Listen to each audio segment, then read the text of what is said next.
I wasn't at my grandson's wedding. I didn't see him say his vows. I didn't give a speech. I didn't walk him down the aisle or shake hands with his new in-laws.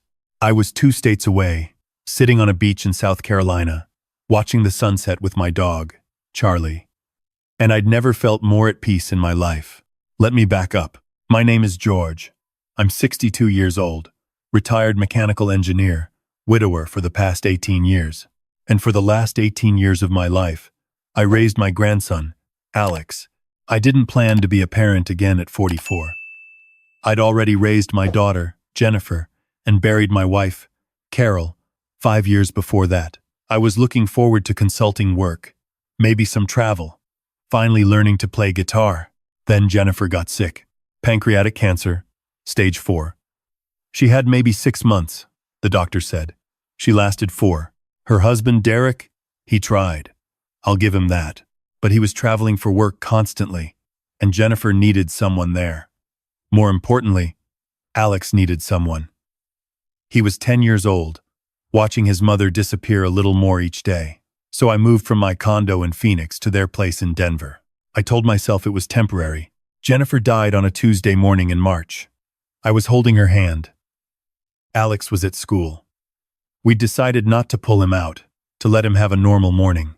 I've wondered about that decision every day since. Derek fell apart after the funeral, started drinking, started missing work. Within 6 months, he'd lost his job and moved back to Ohio to live with his parents. He signed over primary custody to me without a fight, said he'd get back on his feet and come back for Alex. He never did. I sold my condo, bought a small house in Denver with a yard for Alex, turned down a consulting contract in Houston that would have tripled my retirement income, started going to Alex's baseball games, parent-teacher conferences, school plays, learned to cook more than bachelor food, helped with algebra homework, even though I'd forgotten half of it.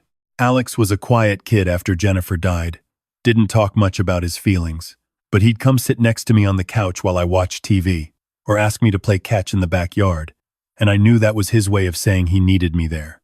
I was there, for everything. First day of middle school, first girlfriend, first heartbreak. Driver's license test, failed twice before passing on the 3rd try. High school graduation. College move-in day at CU Boulder. Every single moment, I was there. Derek would call maybe twice a year, send a card at Christmas with no return address. Alex stopped asking about him by the time he was 14. Alex graduated college 2 years ago with a degree in marketing, got a good job at a tech company in Denver. Started dating this girl, Ashley, about a year ago. I met her maybe 3 times before the engagement. She seemed nice enough, a little obsessed with social media, always taking photos of her food and posting them online. But that's what young people do now, right? They got engaged last October. Alex came over to tell me in person, brought Ashley with him. They sat on my couch, the same couch where Alex used to do homework, and he showed me the ring. I hugged him, told him I was proud of him, asked when the wedding was. Next June, Ashley said. We're thinking something outdoor, maybe at Red Rocks.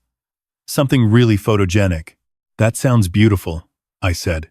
Grandpa, Alex said, and there was something in his voice I couldn't quite read.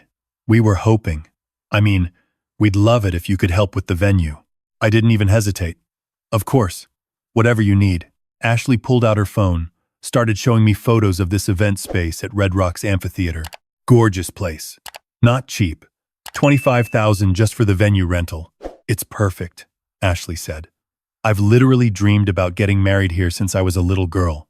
Then that's where you'll get married, I said. I called the next morning and put down the deposit.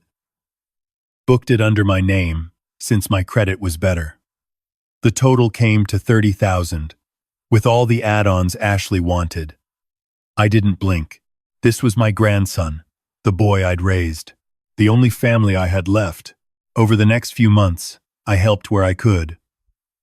Put down deposits for the caterer, the photographer, the florist, set up a trust fund transfer for $50,000 as a wedding gift, meant for their down payment on a house.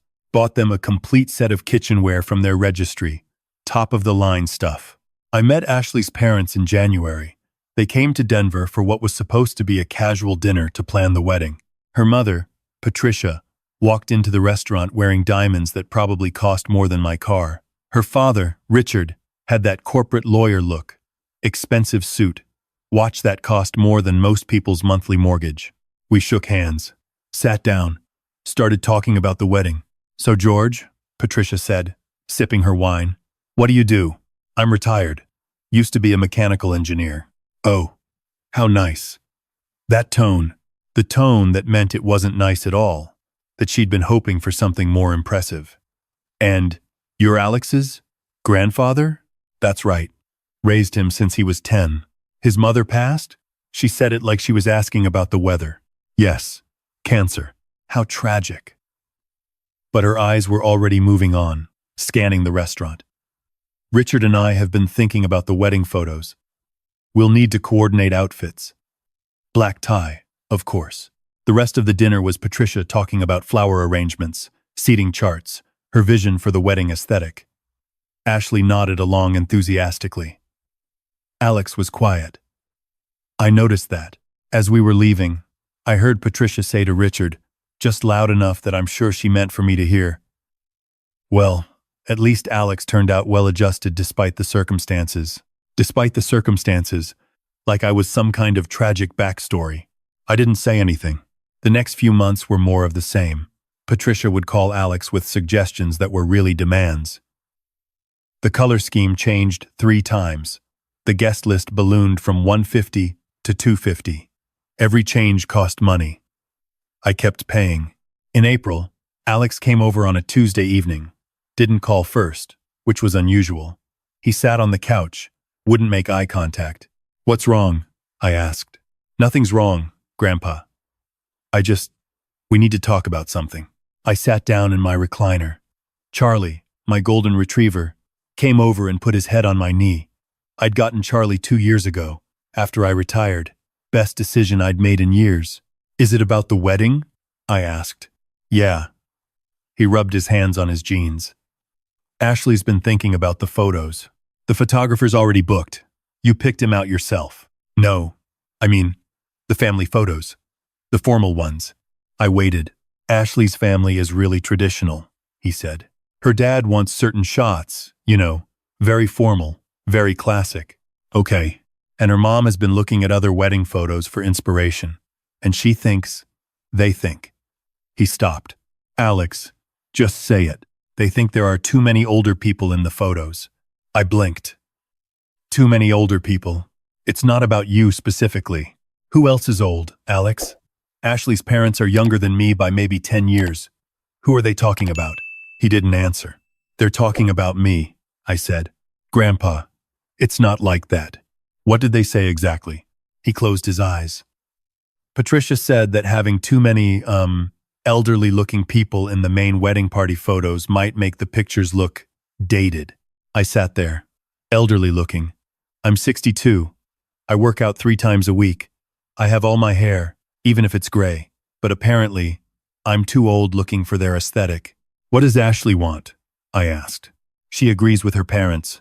And what do you want? He finally looked at me. I want everyone to be happy. That's not an answer. Grandpa, please. Is there any way you could maybe not be in all the photos? Like, maybe just the reception photos, but not the ceremony ones. The room was very quiet. I could hear the clock ticking in the kitchen. Let me get this straight, I said slowly. You want me to come to the wedding I'm paying for, but hide during the photos because I'm too old looking? That's not what I'm saying. That's exactly what you're saying. It's her day, Grandpa. Her family has certain expectations. What about my expectations? I raised you. I was there when your mother died. I was there for every birthday, every Christmas, every single moment of your life for the last 18 years. And now I'm too old to be in your wedding photos? You're being unfair. I'm being unfair? I stood up. Get out. Grandpa, get out of my house. He left. Charlie whined and followed me as I paced the living room. I didn't sleep that night. Alex texted me the next morning. Can we talk about this rationally? I didn't respond. He called that afternoon. I didn't answer. On Friday, Ashley called. George, We need to discuss this like adults. I'm listening, I said. Alex is really upset. He doesn't want you to feel excluded. Then don't exclude me. It's not about excluding you. It's about understanding that this wedding is about me and Alex starting our life together. And we need to make decisions that reflect our vision for that life. Your vision doesn't include me in the photos? She sighed. George, I'm sure you have photos with Alex from when he was growing up. Those are your memories. This wedding is about our future. My parents are paying for a lot of this. I'm paying for the venue, the caterer, the photographer. I'm paying for most of this wedding. Silence. Well, she said finally, that was very generous of you. But it doesn't mean you get to dictate how we run our wedding day. I'm not dictating anything. I just want to be there, as his grandfather. And you will be. At the reception. We're just asking for a small concession for the formal photos. Because I'm too old. I didn't say that. Patricia did. More silence. I need to go, she said, and hung up. That weekend, I called my lawyer. Old friend from college. Helped me with Jennifer's estate when she died. George, he said when he picked up. Long time. How are you? I need to know something. If I booked a venue under my name, can I cancel it? Depends on the contract. Usually there's a cancellation clause, but you might lose the deposit. Why? I explained the situation. He was quiet for a long moment. George, are you sure you want to do this? I'm sure I want to know my options. Let me look into it. I'll call you back. He called back Monday morning. You can cancel. The venue will keep 20% of the deposit, but you'll get the rest back. Same with the caterer if you cancel within 60 days of the event. The photographer might be trickier. What about a trust fund that hasn't been transferred yet? If the funds haven't left your account, it's still your money. You can revoke it any time. Okay, I said. Thank you. George, think about this carefully. I spent 3 days thinking. Alex didn't call, didn't text. That told me everything I needed to know. On Thursday, Derek called. First time I'd heard from him in 8 months. George, he said. Alex reached out to me. Did he? He told me about the wedding situation. Listen, I know I haven't been around, but I'm coming to the wedding. I'm actually going to walk Ashley down the aisle since her dad has a bad knee. I had to sit down. You're walking her down the aisle, I repeated. Yeah, Alex asked me. Said it would mean a lot to Ashley's family to have that traditional father figure in the ceremony. You haven't seen Alex in 4 years. I know, and I feel terrible about that. But this is a chance to reconnect, you know? Start fresh. You're walking her down the aisle, but I can't be in the photos. Look, I don't know about all that. I'm just trying to be there for my son. Your son, I said, and hung up. That was it. That was the moment I made my decision. Friday morning, I called the venue, canceled everything. They kept $5,000 as penalty. I didn't care. Called the caterer, canceled. Lost another $2,000. Called the photographer, the florist, the DJ, canceled everything I'd booked under my name. Then I called my bank. The trust fund transfer was scheduled for the first week of June, 2 weeks before the wedding. I canceled it. I went to my storage unit, pulled out all the wedding gifts I'd bought, took them back to the stores, got full refunds on most of them. Then I called a real estate agent. I put my house on the market, the house I'd bought to raise Alex, the house where we'd had 18 years of memories. Listed it on Monday, had an offer by Wednesday, all cash, 30-day close. I accepted. I didn't tell Alex. I spent the next 3 weeks packing, donated most of my furniture, kept only what would fit in a small apartment, found a place in Myrtle Beach, South Carolina, 1 bedroom, ocean view, pet-friendly, signed the lease sight unseen. On June 10th, I loaded everything into a moving truck. Charlie sat in the passenger seat, happy as could be. I drove out of Denver and didn't look back. I left a letter on the kitchen counter of the empty house, addressed to Alex. It said, "You wanted me out of your photos. Now I'm out of your life. The venue is canceled. The caterer is canceled. Everything I paid for is canceled. The trust fund is revoked. You wanted to start your life with Ashley? Start it on your own. You'll figure it out. You always were smart, even if you're not wise. I raised you to be better than this. I was wrong. The house is sold. Don't try to find me. Grandpa." The wedding was scheduled for Saturday, June 21st. I was on the beach that morning, drinking coffee, watching the sunrise. My phone started ringing at 7 a.m. Alex. I let it go to voicemail. He called 6 more times. Then Ashley called. Then Derek. Then numbers I didn't recognize. Probably Ashley's parents. I blocked them all. Around noon, I got an email from Alex. The subject line was please. I deleted it without reading it. Charlie and I walked on the beach that evening. The sun was setting, painting everything gold and pink. Families were packing up their beach chairs. Kids were chasing the waves one last time before bedtime. My phone buzzed. A text from a number I didn't have blocked. It was Patricia. This is unacceptable. You've ruined my daughter's wedding. We will be pursuing legal action. I replied, good luck. Everything was in my name. I paid for it. I canceled it. There's nothing to sue for. She didn't text back. Over the next few days, I got voicemails. Lots of them. I didn't listen to most of them. But I listened to one from Alex. Grandpa, please. I'm sorry. I was wrong. Ashley and I, we had a huge fight. We postponed the wedding. Everything fell apart. Her parents are furious. Derek left. Everyone's gone. Please, just call me back. I need to talk to you. I'm sorry. I deleted it. 2 weeks later, another voicemail. Grandpa, Ashley and I broke up. I know you probably don't care, but I wanted you to know. You were right. About everything. Her family was. They were using me. Using us. I should have seen it. I'm sorry I chose them over you. I'm sorry I was embarrassed of you.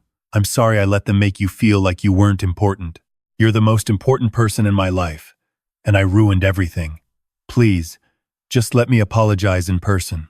I saved that one. I didn't know why. A month after the canceled wedding, Derek sent me a Facebook message. You're a vindictive old man.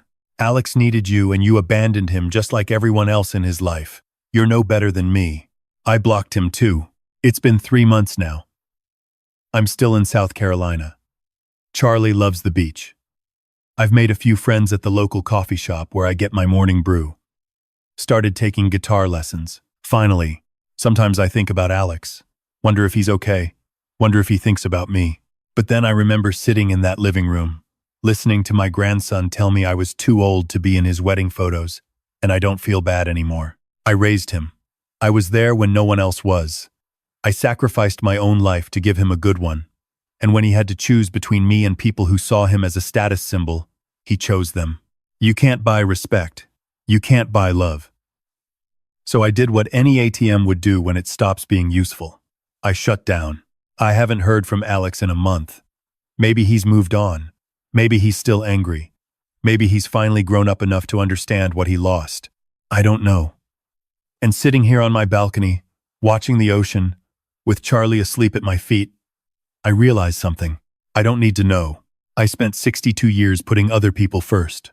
My wife, my daughter, my grandson, sacrificing what I wanted for what they needed. For the first time in my life, I'm choosing me. And that's the greatest gift I could have given myself.